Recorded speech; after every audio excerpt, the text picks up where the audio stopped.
नमस्ते, मैं अविचल दुबे। गौतम अडानी और मुकेश अंबानी, दो नाम, दो देश के रईस जिनकी चर्चा लगातार बनी रहती है कि एशिया में नंबर 1 कौन है और दुनिया में टॉप 10 की श्रेणी में कौन है और भारत में नंबर 1 कौन है। इसकी रेस लगातार चलती रहती है, कभी कोई आगे कभी कोई आगे। मुकेश अंबानी ज़्यादातर आगे रहते हैं, लेकिन अब ऐसा पहली बार हुआ है कि गौतम अडानी दुनिया के टॉप 10 अरबपतियों की श्रेणी में 6वें नंबर पर आ गए हैं और मुकेश अंबानी 11वें नंबर पर चले गए हैं। अडानी ग्रुप के शेयरों में सोमवार को इतनी तेजी देखी गई कि उनकी नेटवर्थ को मुनाफा हुआ, जिसकी वजह से वो टॉप 10 की श्रेणी में आए।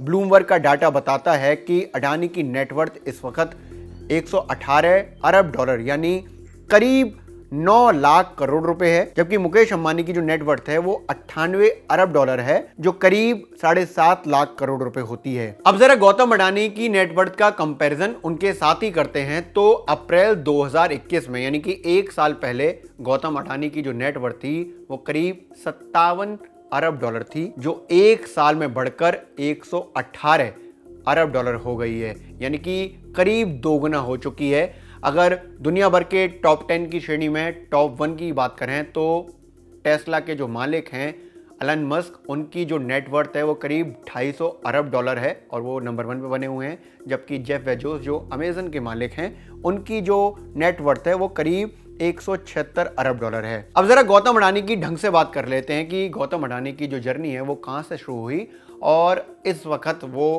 कितनी ऊंचाइयों पर, कितनी बुलंदियों पर पहुंच चुकी है। गौतम अडानी के बारे में बात करते हुए सबसे पहले ये जान लेते हैं कि गौतम अडानी के जो व्यापार हैं, जो बिजनेसेस हैं, वो क्या क्या हैं। तो मोटे तौर पर जो उनके व्यापार हैं वो फॉर्चून तेल का व्यापार है, गेहूं के रखरखाव यानी कि साइलोस का, एयरपोर्ट मेंटेनेंस का, पोर्ट यानी कि डॉक यानी कि जो बंदरगाह होते हैं उनका व्यापार है, ग्रीन एनर्जी का व्यापार है, बिजली बनाने का व्यापार है, इंफ्रास्ट्रक्चर का काम है, इसके साथ साथ माइनिंग का काम है। अडानी ग्रुप के पास कई और व्यापार हैं, कई दर्जन व्यापार जो हैं अडानी ग्रुप के हिस्से में आते हैं। गौतम अडानी के राइज की बात करते हैं, उनके उत्थान की बात करते हैं तो जिक्र आता है 1978। 1978 वो साल था जब उन्होंने कॉलेज को ड्रॉप कर दिया और वो मुंबई आ गए। मुंबई के वो हीरा बाजार में काम करने लगे, लेकिन गौतम अडानी के जो भाई थे उन्होंने प्लास्टिक रैपिंग की कंपनी खोली और अहमदाबाद में 1981 में गौतम को वापस बुला लिया। उनका ये धंधा धीमा पड़ा हुआ था और गौतम अडानी ने इसको पिक करने का काम किया, इसको तेजी में लाने का काम किया। 1988 वो साल था जब गौतम अडानी ने अडानी एंटरप्राइजेस की शुरुआत करी। शुरुआत में कंपनी में ट्रेडिंग का काम होता था। 1994 में शेयर मार्केट में गौतम अडानी कंपनी लिस्ट हो गई। अगले साल बड़ा वक्त आया और मुंद्रा बंदरगाह जो गुजरात में मौजूद है उसका मैनेजमेंट का काम गौतम अडानी के हिस्से आ गया। आज भारत में सबसे बड़ा निजी पोर्ट जो है वो मुंद्रा ही है। अब देश में 13 पोर्ट पर अडानी ग्रुप का सिक्का चलता है। साल 1999 में विल्मर के साथ आकर इंडिया के घर घर पहुंचने का काम अडानी ग्रुप ने शुरू किया, क्योंकि खाने के तेल का काम अडानी ने शुरू करते हुए फॉर्चून के नाम से रिफाइंड लॉन्च कर दिया। देश में सबसे ज्यादा फॉर्चून रिफाइंड ही बिकता है। अब आटे से लेकर चावल, दाल, मसाले, चीनी, सबका बिजनेस फॉर्चून के अंडर में होता है। 2005 में साइलोस बनाना शुरू किया गया।